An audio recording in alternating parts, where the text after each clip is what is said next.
আজকের আলোচনা নাগরাজ বাসুকীকে নিয়ে। এমন এক রাজা যার গল্পটা ঠিক ক্ষমতা বা ঐশ্বর্যের নয়, বরং এটা হলো ত্যাগ আর ভক্তির এক অন্যরকম গাথা। আচ্ছা, ভাবুন তো একবার, এমন কোনো রাজার কথা কি শোনা যায় যিনি নিজেই একটা দড়ি হয়ে গিয়েছিলেন? হ্যাঁ, ঠিকই শুনছেন, একটা দড়ি। শুনতে অদ্ভুত লাগলেও এই অবিশ্বাস্য ঘটনার মধ্যেই কিন্তু লুকিয়ে আছে বাসুকীর সবচেয়ে বড় ত্যাগের গল্প। বাসুকের গুরুত্ব যে ঠিক কতটা সেটা বোঝা যায় স্বয়ং শ্রীকৃষ্ণের একটা কথাতেই। ভগবদ্গীতায় অর্জুনকে নিজের বিভিন্ন রূপের বর্ণনা দিতে গিয়ে তিনি বলছেন, সর্পগণের মধ্যে আমি বাসুকী। ভাবা যায় স্বয়ং ভগবান নিজের বিভূতির সাথে তার তুলনা করছেন, মানে তিনি শুধু একজন সাধারণ সর্পরাজ নন, তার পরিচয় স্বয়ং ঈশ্বরের বর্ণনারই একটা অংশ। তো চলুন এই অধ্যায়ে আমরা প্রথমে জেনে নিই কে এই বাসুকী, পৌরাণিক জগতে তার পরিচয়টাই বা কী, আর তার প্রেক্ষাপটটা কেমন। দেখুন, নাগদের কথা বললেই আমাদের প্রথমে কার নাম মনে আসে? শেষনাগের, তাই না? যিনি ভগবান বিষ্ণুর অনন্ত শয্যা। কিন্তু বাসুকী, তার গল্পটা একদম অন্যরকম। শেষনাগ যদি হন শক্তির প্রতীক, তাহলে বাসুকী হলেন ত্যাগের প্রতীক। একজন বিষ্ণুর সেবক আর অন্যজন হলেন মহাদেবের গলার হার, তার দিব্য অলঙ্কার। পথ দুজনের হয়তো আলাদা, কিন্তু মহত্ব কিন্তু সমান। নাগরাজ, এই পরিচয়টাই কিন্তু বাসুকীর সবটা নয়। তার চরিত্রের আসল ভিত্তিটা লুকিয়ে আছে তার ভক্তিতে। তিনি ছিলেন ভগবান শিবের এক নিষ্ঠ ভক্ত, আর তার সেই অটল তপস্যার কথাই আমরা এখন জানব। আচ্ছা, এই যে আমরা তপস্যা শব্দটা বলছি, এর মানেটা আসলে কি? এইটা কিন্তু শুধু পুজো বা প্রার্থনা নয়। তপস্যা মানে হলো এক কঠিন সাধনা, যেখানে জাগতিক সব কিছুকে ত্যাগ করে মন প্রাণ সবটা শুধু একজনের দিকেই নিবিষ্ট করা হয়, নিজের আরাধ্যের দিকে। একবার কল্পনা করার চেষ্টা করুন সেই কঠোরতা। শিবকে পাওয়ার জন্য বাসুকী কি না করেছেন। বছরের পর বছর কেটে গেছে, তার খিদে নেই, তেষ্টা নেই, ঝড় জল বরফ কিছুতেই তার ধ্যান ভাঙেনি।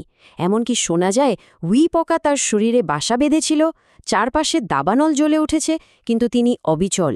মনে প্রাণে শুধু একটাই মন্ত্র, ওম নমঃ শিবায়। অবশেষে তো মহাদেব তার ভক্তিতে সন্তুষ্ট হলেন, এলেন বর দিতে। তখন বাসুকী কি চাইতে পারতেন? অমরত্ব? ত্রিলোকের আধিপত্য? কিচ্ছু না, তিনি এসব কিচ্ছুই চাইলেন না। তিনি চাইলেন শুধু একটাই জিনিস, চিরকাল তার আরাধ্য মহাদেবের সেবা করার সুযোগ। এর থেকে বড় ভক্তির প্রমাণ আর কি হতে পারে বলুন? তো মহাদেবের সেবা করার বর তো তিনি পেলেন, আর এরপরই এলো সেই মুহূর্ত, সেই মহান সমুদ্র মন্থন। এটা ছিল বাসুকীর জীবনের সবচেয়ে বড় পরীক্ষা, তার ত্যাগের চূড়ান্ত অধ্যায়। চলুন সেই গল্পটাই এবার শোনা যাক। তো মন্থন শুরু হলো, আর কি আশ্চর্য! সমুদ্রের বুক চিরে একে একে উঠে আসতে লাগল সব দৈবরত্ন। প্রথম এলেন কামধেনু, তারপর অপ্সরারা, ঐরাবত হাতি, এমনকি স্বয়ং দেবী লক্ষ্মীও উঠে এলেন। আর শেষে ধন্যবন্তরী হাতে নিয়ে এলেন অমরত্বের সুধা, মানে অমৃত। চারদিকে তখন সে কি আনন্দ! কিন্তু এই আনন্দ বেশিক্ষণ রইল না। হঠাৎ করেই সবকিছু পাল্টে গেল। সমুদ্র থেকে উঠে এলো হলাহল, সেই ভয়ঙ্কর বিষ, যার এক ফোঁটাই গোটা সৃষ্টিকে ধ্বংস করে দেওয়ার জন্য যথেষ্ট ছিল। দেব দানব সবাই তখন প্রাণ বাঁচাতে যেদিকে পারছে পালাচ্ছে। কিন্তু বাসুকী, তিনি কোথায় যাবেন? তিনি তো কথা দিয়েছেন তিনি মন্থনের দড়ি। একদিকে অসুররা টানছে, অন্যদিকে দেবতারা। তার শরীর যেন ছিঁড়ে যাচ্ছে, বিষের জ্বালায় পুড়ে যাচ্ছে সব, কিন্তু তিনি এক চুলও নড়লেন না, কারণ তিনি বচনবদ্ধ। তার এই অটল ত্যাগ দেখেই তো মহাদেব এগিয়ে এসেছিলেন, আর সৃষ্টিকে বাঁচাতে সেই বিষ পান করে হয়েছিলেন নীলকণ্ঠ। সমুদ্র মন্থনের এই বিশাল ত্যাগের গল্প তো আমরা শুনলাম, কিন্তু বাসুকীর পরীক্ষা এখানে শেষ হয়নি। এবার সংকটটা ছিল আরও অনেক বেশি ব্যক্তিগত। সংকটটা এসেছিল তার নিজের পরিবার, তার মায়ের কাছ থেকে। ঘটনাটা খুবই মর্মান্তিক। বাসুকীর মা কদ্রু একটা বাজি জিতেছিলেন, কিন্তু জেতার জন্য তিনি একটা ছলনার আশ্রয় নিতে চেয়েছিলেন এবং তার নাগ সন্তানদেরও সেই মিথ্যার অংশ হতে বলেছিলেন। বাসুকী আর তার ভাইরা এ অন্যায় কাজ করতে রাজি হননি। আর তার ফল কি হল? নিজের মাই তাদের অভিশাপ দিলেন, আগুনে পুড়ে মরার অভিশাপ। অনেক অনেক বছর পর সেই অভিশাপ সত্যি হয়ে ফিরে এলো। রাজা জন্মেজয় তার বাবার মৃত্যুর প্রতিশোধ নিতে এক বিশাল সর্পযজ্ঞের আয়োজন করলেন। এমন এক যজ্ঞ যার শক্তিশালী মন্ত্রের টানে পৃথিবীর সমস্ত সাপ, সমস্ত নাগ নিজেদের ইচ্ছার বিরুদ্ধে এসে সেই যজ্ঞের আগুনে ঝাঁপিয়ে পড়ছিল। এক ভয়ানক দৃশ্য। পুরো নাগ বংশ ধ্বংসের মুখে। কদ্রুর অভিশাপ ফলে যাচ্ছে।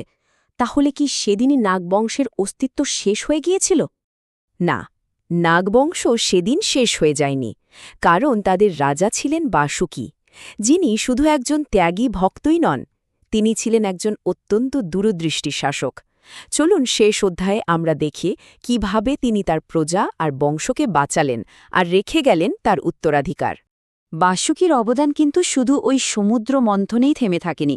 তিনিই তো নিজের ভাগ্নে আস্তিককে পাঠিয়ে রাজা জন্মেজয়ের সেই ভয়ঙ্কর সর্পযজ্ঞ থামিয়েছিলেন, বাঁচিয়েছিলেন পুরো নাগকুলকে।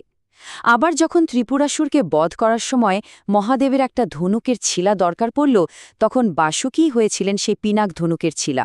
শুধু তাই নয়, মহাভারতের ভীম যে 10,000 হাতির শক্তি পেয়েছিলেন, সেটাও কিন্তু বাসুকীরই দান। আর সবকিছুর ওপরে ভগবদ্গীতায় স্বয়ং শ্রীকৃষ্ণের মুখে তার প্রশংসা। তো পুরো গল্পটা শোনার পর একটা প্রশ্ন কিন্তু থেকেই যায়, একজন রাজার আসল পরিচয় কি? তার সিংহাসন, তার মুকুট, নাকি প্রজাদের জন্য তিনি যে বোঝা কাঁধে তুলে নেন সেই দায়িত্ব?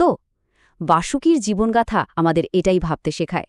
এটা শুধু একটা পৌরাণিক গল্প নয়, এটা আসলে নেতৃত্ব আর নিঃস্বার্থ সেবার এক চিরকালীন শিক্ষা।